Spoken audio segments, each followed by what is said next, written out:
тропы, пути и трассы служили человечеству ключами к эволюции. Исчезали империи и цивилизации. Вековая пыль заметала столицы, города. Но дороги вновь приводили сюда новых людей. Понимаем ли мы, как дороги оживляли место сотни лет назад и как меняют судьбы людей сейчас? Мы отправляемся в экспедицию The Treasures of the Nation, чтобы найти и явить миру факты о жизни на распутьях античности.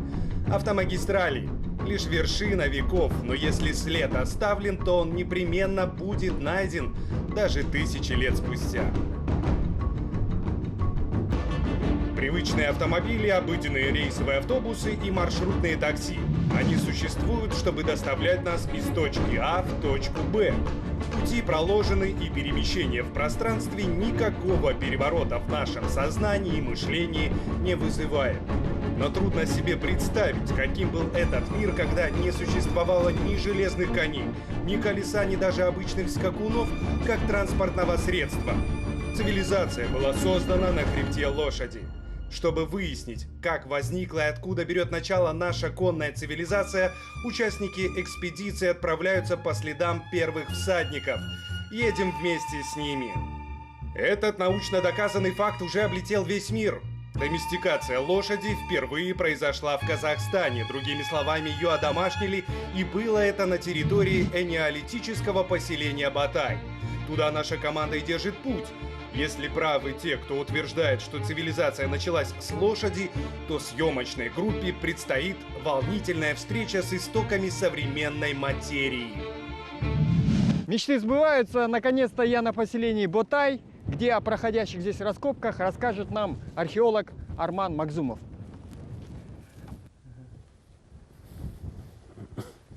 Вот это и есть Батай, батайские поселения или что это, погребение? Да, это поселение Батай эпохи неолита. Оно уникально в своем роде, поскольку здесь, на территории Казахстана, в первую очередь, впервые была домашняя лошадь.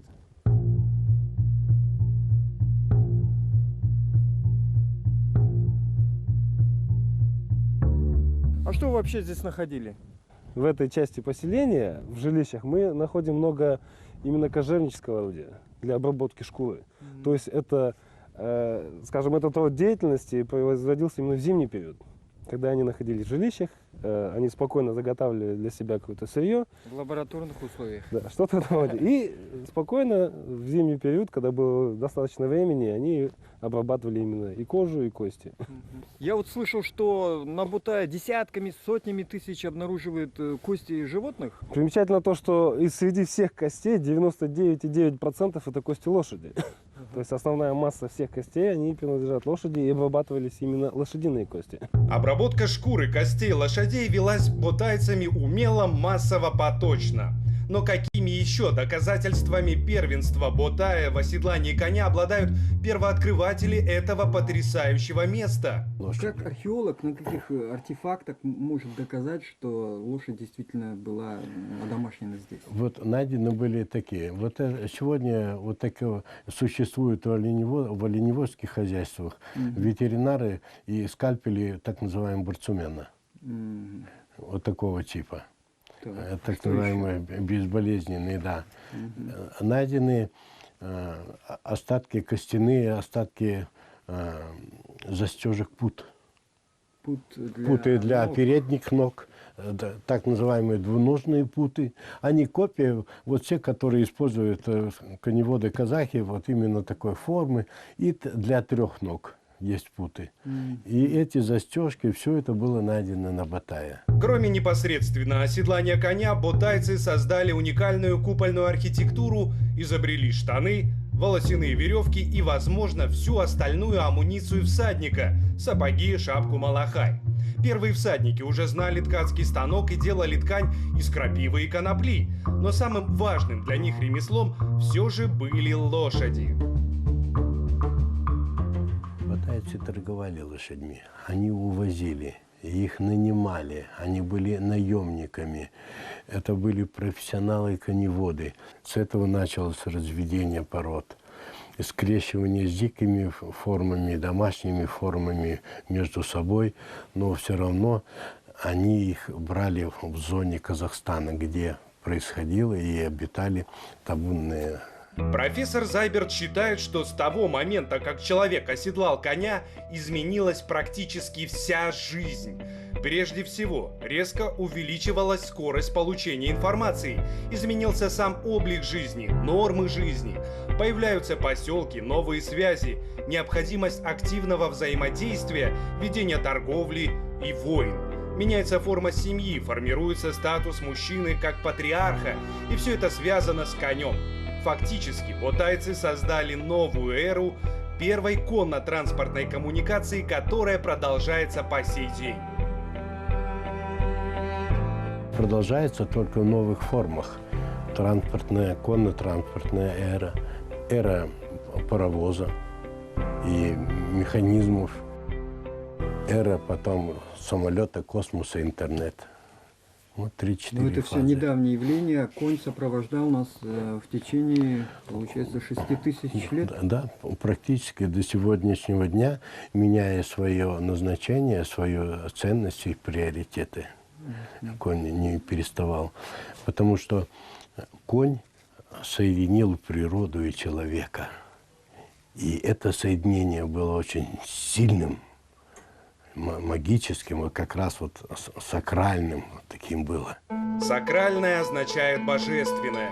Нам очень хотелось бы узнать, в чем состоит божественный секрет соединения человека и лошади. Как известно, не боги горшки обжигают. Новый пункт назначения нашей экспедиции – Костанай. Там, в пригороде, изо дня в день группа специалистов проводит селекцию лошадей. Добро пожаловать.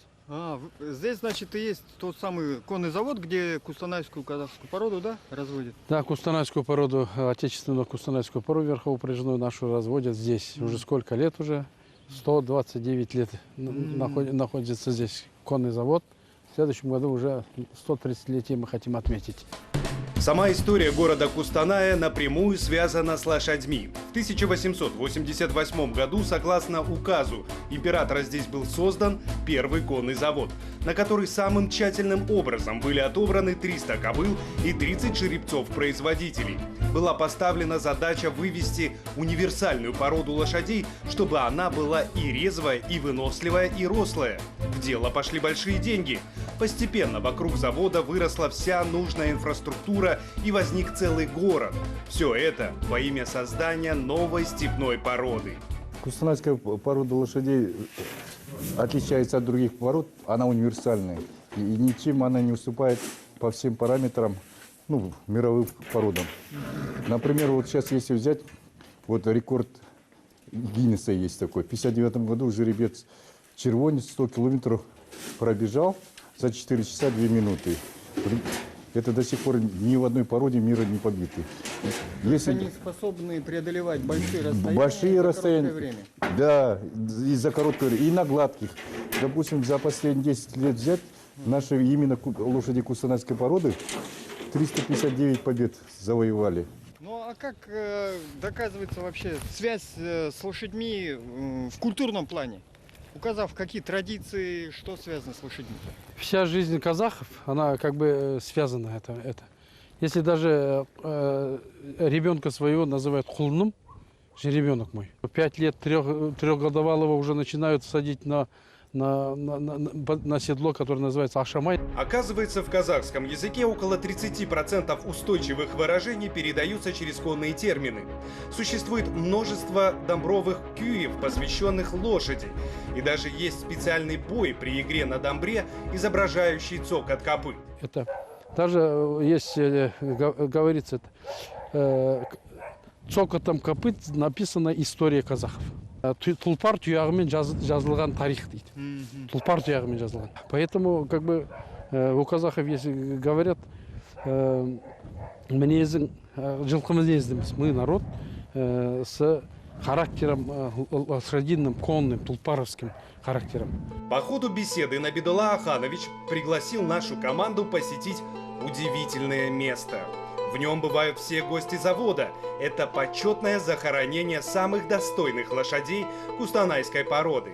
Наши предки сарматы, саки, когда-то наши кочевые предки, они когда-то своих лошадей почитали. почитали своих лошадей, и свои вот такие захоронения когда-то были, почетные. Мы эту традицию как бы сохраняя, здесь выдающихся лошадей захоронили. Потрясающая идея. Вот такие, Спасибо большое такие за вещи. уважение к коню. Так вот, да, это так должно быть. Поэтому здесь вспоминается эта пословица Расула Гамзатова. Он-то говорит так. Я джигит, говорит, и есть просьба у меня, не входи ко мне, не похвалив коня. Убедившись в том, что лошадь действительно одомашнена на Ботае и проявив уважение к современным потомкам древней ботайской лошади, команда нашего проекта решила узнать, действительно ли именно здесь, в этих степях, совершено и второе великое открытие.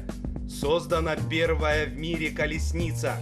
Наши поиски по древним конным путям приводят группу в Петропавловск. Археолог Анатолий Плешаков долгое время изучает следы древних культур. Через его руки прошло немало находок разных эпох. Но одно из самых интересных открытий петровской культуры до сих пор воодушевляет его самого. Раскапывая курганы, было обнаружены колесницы, а это же самое начало второго тысячелетия до нашей эры, это 4000 лет назад. 4000. 4000 лет назад. Вот. Была уже колесница.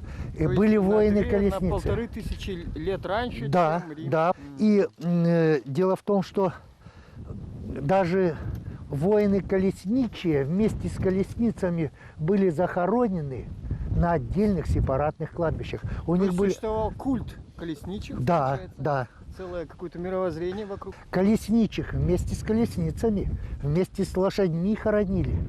То есть это большие курганы, большие могильные ямы. И вот захоронены такие у нас и Бектенис, и Берлик курганы. Вот. И дальше вот петровская культура. Кульминация эпохи бронзы в Великой Степи – это, конечно же, поселение Аркаим. Это, можно сказать, резиденция древних колесничих. Распахнутые крылья первых всадников когда-то привели их сюда, в нынешнюю Челябинскую область Российской Федерации, спустя 4000 лет, и мы прибыли по проложенным ими конным путям. В чем достижения, основные вот, результат аркаимской культуры? Это, конечно, колесница. Вот на сегодня самые древние колесницы, которые мы знаем, вот, так сказать, классические параконные колесницы, запряжка двумя лошадьми, легкие повозки, колеса со спицами, это как раз колесница вот этой вот культуры. Впервые вот. в мире? Да, впервые в мире. Вот, впервые в мире колесница зафиксирована сегодня здесь, вот, в степях Северного Казахстана и Южного Урала. Вот. Создание колесницы связано со степной традицией разведения лошади и вообще со степной увязкой человека и лошади. В мире известны и более древние повозки, но в них запрягались валы, быки. Это были очень медленные транспортные средства на достаточно массивных колесах. Вот так выглядела Синтоштинская колесница. Новое слово военной техники бронзовой эпохи. Та самая боевая мощь аркаимцев, которая позволила им проложить бронзовые дороги по всей Великой Степи. Следует обратить внимание, что колесница – это не только сам по себе предмет. Это и военное искусство, и мифология, и ритуалы. В сказаниях многих древних народов колесница – это мощнейший образ, связанный с небесными богами. Это широчайший культурный пласт мировой культуры, и вполне вероятно, что в его формировании существенную роль сыграло древнее население Аркаима. Однако дух первых всадников гонит нашу команду еще дальше по дорогам, проложенным древними конниками. Туда, где тысячи лет находилось пересечение караванных троп и где группу уже ждут местные ученые и специалисты конного дела. Город Челябинск находится на пересечении торговых путей. Именно поэтому на гербе Челябинска изображен верблюд. Он же является главным украшением пешеходной улицы Челябинска. Однако прежде чем стать пешеходной улицей, эта самая дорога когда-то была конным путем. Главный вопрос, который волнует сейчас ученых, а вместе с ним и нас, прибыли ли первые аркаимцы в эти места верхом или в колесницах? Как их правильно называть? Всадники или колесничие? Антропологами на эту тему проводились исследования достаточно много, и в частности известно, что всадничество оставляет определенные деформации на костях, на тазовых костях. И В всадничество... пределах одной жизни человек Да. уже меняется. Совершенно верно. И вот если мы будем рассматривать культуры, в которых всадничество четко фиксируется, если мы посмотрим на тюркских кочевников, мы посмотрим на средневековых рыцарей, там, древнерусских дружинников. Что у них ноги колесо? Слегка. Слегка. Может быть, визуально не видно, но антрополог это заметит. И да, там действительно эти следы присутствуют. Однако в ходе исследований по остеологии и антропологии населения эпохи бронзы Волго-Уральского региона учеными не было выявлено абсолютно никаких характерных деформаций на костях. Выходит, в те времена долго верхом не ездили. Возможно, лошадей тогда все чаще запрягали в повозки или в колесницы. Именно степной мир позволил раскрыть этот потенциал, соединить скоростную повозку и лошадь, которая могла развить эту скорость, на которую другие животные были не способны. Ну что давала колесница, какие преимущества непосредственно в бою? Ну, колесница давала огромные преимущества. И это была настоящая революция, которую нам сейчас представить довольно сложно. С изобретением колесницы впервые у воинов появилось преимущество в недосягаемости, которой прежде похвастаться они не могли. Степняки создали боевую платформу, которая очень быстро перемещалась. Поразить колесничего было гораздо сложнее, чем пешего. И в этом смысле колесница — это и статусный элитный транспорт, показывающий принадлежность к определенной элите общества. То есть Символ. колесничие были элитой общества. Да, Повозка, колесница сама по себе не столь значима, как в совокупности, в комплексе с конем. конечно. Насколько они, колесницы и конь, какое значение в то время имели, какой ценностью обладали? Что готовы были отдать, какие полцарства за коня? Конечно, все имеет какую-то ценность. И в то время это была, ну, можно сказать, одна из наивысших материальных ценностей. Однако в некоторых вопросах с Иваном Семьяном оказались не согласны челябинские специалисты по лошадям Алексей и Яна Вороновы. Вообще, как бы принято считать, что якобы вначале была запряжка, потом человек сел верхом. Но лично мое мнение, что это не совсем верный момент, так как без умения непосредственно ездить на лошади невозможны какие-то дальнейшие манипуляции. Алексей считает, что человек вначале научился ездить верхом, с этого началась эволюция конской сбруи, начали появляться протоуздечки и лишь в последующем повозки как средство передвижения. При этом Алексей приводит в пример американских индейцев. У них колес долгое время не было, вплоть до 19 века они использовали волокуши. Но когда лошадь появилась у них, да, то есть там конкистадоры завезли, появились мустанги дикие, они первым делом лошадь оседлали, то есть они на нее запрыгивали и, держась за гриву, без каких-либо приспособлений начали ездить. То есть Вот. человек верхом на лошади — это естественный процесс, и он был первичный. А можете вы показать, как выглядела древняя узда? Да, отличие древней уздечки в том, что, во-первых, нету никаких металлических креплений изначально, да, то есть все крепится на веревочках исключительно. Вот здесь вот крепились псалии. В настоящий момент у нас одет трензель, то есть железное оголовье, оно более практичное и оно менее хрупкое. В процессе последующей эволюции с развитием бронзы и затем железа появился так называемый трензель. Изначально это были две проволокообразные металлические детали, которые S-образно сцеплялись между собой. Позже люди научились спаивать эти кольца. Ну и в дальнейшем уже мундштуки и прочие более сложные оголовья, которые там развивались и на Востоке, и в Европе, соответственно, пошла дальнейшая модернизация. Ну и стали появляться пряжки уже современные, как вот на вот этом поводе, да, уже более позднего времени. Вот. Карабины всевозможные. Выходит, конское снаряжение претерпело за эти тысячи лет существенную эволюцию. Ну что конское снаряжение? Сама лошадь претерпела эволюцию. Сама Она лошадь? развилась, да, значительно видоизменилась и появилось много разных пород. Лошади увеличились в размерах и как бы, ну, произошло масса изменений. Про это вам расскажет моя супруга Яна Воронова.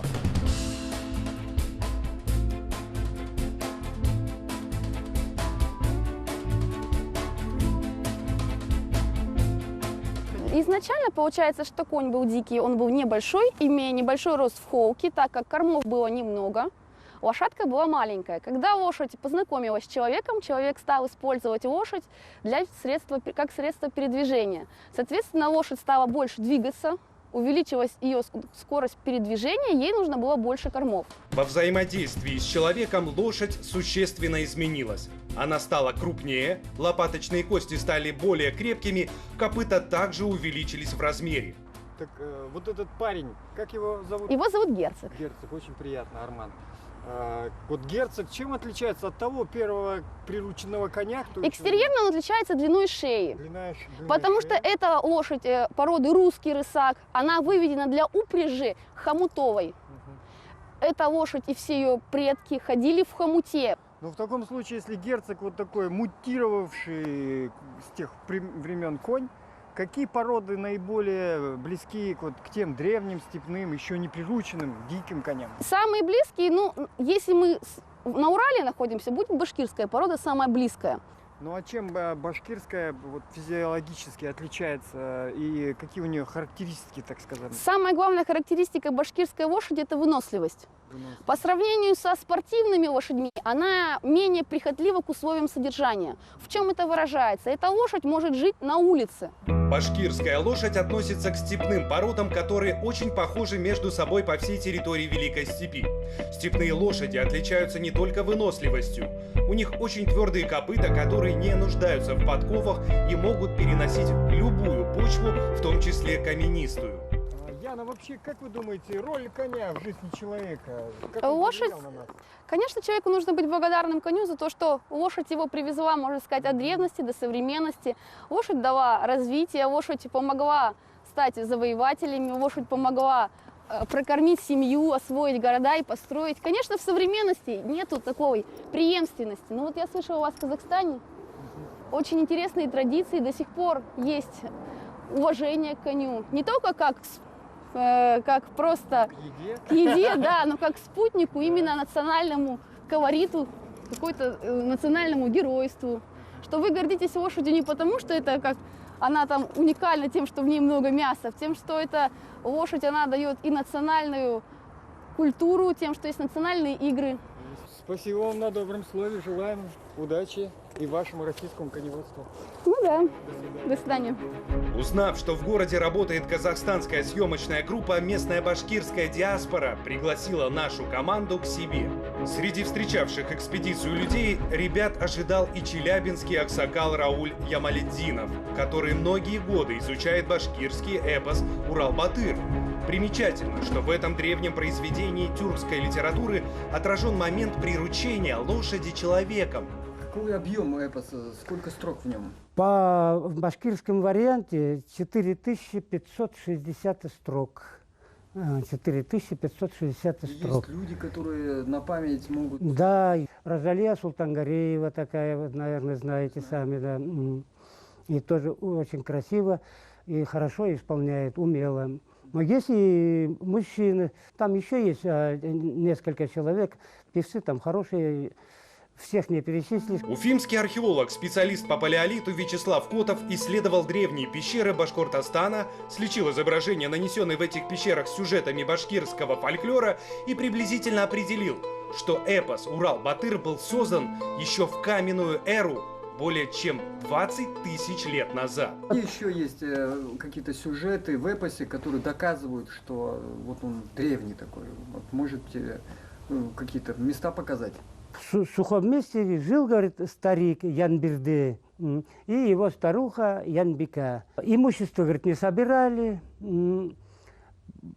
посуды такой не было, и котла, говорит, не вешали над огнем. О чем это говорит? О сыроедстве еще, о первобытности. То есть, когда люди еще не готовили... Не знали огня, да. Давайте вернемся к коню. Описывается ли, как Урал-Батыр приручает коня? Вот. По ходу эпоса два брата, они начинают враждовать друг с другом. Шульган становится в сторону зла, а Урал, как говорится, поборник добра. В какой-то момент оба брата пытаются жениться на красавице Хумай. Тогда Хумай ставит перед братьями условия. Кто сумеет бросить большой камень и оседлает Акбузата, за того она и выйдет замуж. У Шульгана ничего не получилось, и он был опозорен перед народом. Урал же без труда бросил камень, и тогда... Бузат келіп, шунан соң Уралға баш игенти. И пришел, говорит, этот Акбузат к нему, и склоня голову. Мин хинеки батыр тим. Я твой батыр, сказал он, конь. Бузат буин бергенти. И склонился перед ним, все уже как бы на колени, что ли. Так конь добровольно покорился человеку. Затем последовали свадебные торжества, поднявшие главного героя эпоса совершенно на другой уровень. Уровень богов. То есть момент приручения коня приравнивается к причастности к божественному? Да. Богине, матери. Да, но она же сама дочь солнца и дочь царя птиц. А Хумай, она сама как божество считается по эпосу. Ну, с момента того, как он оседлал Акбузата... Да, и потом они пойдут воевать с этими ажидахаками, дивами, диивами. Только во взаимодействии с конем у героя эпоса появляются могучие силы для того, чтобы совершать потрясающие подвиги. Там, где Урал проходит с Акбузатом над водоемами, появляется суша. Там, где Урал с помощью коня разбивает громадные тела драконов Аждахар, появляются горы. Вот это и объясняет, как бы... Урал своим Акбузатом миропорядок приводят на Земле. Они как бы уничтожают космический хаос и в Земле справедливость, и вот это добро. Но это еще не конец эпоса. Главный герой Урал-Батыр умирает, его верный конь Акбузат уходит. Однако внезапно вновь возвращается к людям и не один. Он приводит за собой, везде собирая лошадей. Сам приводит на эти места. И о чем это говорит? Опять-таки же уже одомашнивание коней произошло основательно. Почему в момент оседлания коня, когда человек уже садится верхом, ездит на колеснице, как угодно, почему появляется эпос? Почему он начинает поэтизировать? Ну, как мы знаем, степные народы – это люди коней, лошадей. Они на лошадях рождаются, говорят, и на лошадях умирают. А и лошадь им и друг, и товарищ, все. И у них душа радуется, душа живет этим конем. На душе как бы немножко уже и от земли оторвался. И вот они там импровизируют, сочиняют эпосы, мифы, кубаиры, трагедии, что там. Появляются, можно так сказать, творческие натуры. Говорят, стоял Акбузат, узды не ведавший никогда, камышинками уши торчат, грива, как девичья коса, грудь соколиная, узкие бока, крут и легок в копытах он, зубы, как дольки чеснока, шея тонкая, как змея, взгляд орлиный у коня, пышный вихрь, впалые щеки, как у хищного волка глаза, веки над ними влаги полны, а помчится, спорхнув, как птица, только следом пыль заклубится. Вслушиваясь в текст древнего эпоса, невольно приходят мысли о реальном величии подвигов наших предков, древних степняков, открывших некогда конные пути. Они подчинили сильное, красивое, верное животное, создали эффективную передовую военно-транспортную технологию колесницы, распространили свое влияние на мир, в том числе и военным путем. В конце концов, воспевая этот радостный полет в слиянии с конем, увековечив свои собственные подвиги, даже сотворили новый жанр литературы эпос. И все эти достижения изменили облик этого мира, и тогда становятся ясными слова аксакала Виктора Зайберта: соединение человека и лошади действительно стало чем-то магическим, сакральным, божественным, и произошло это божественное чудо на нашей земле и сотворено было нашими предками. Прекрасное дело верховая езда, благодарение предкам за то, что они оседлали коня. Чу!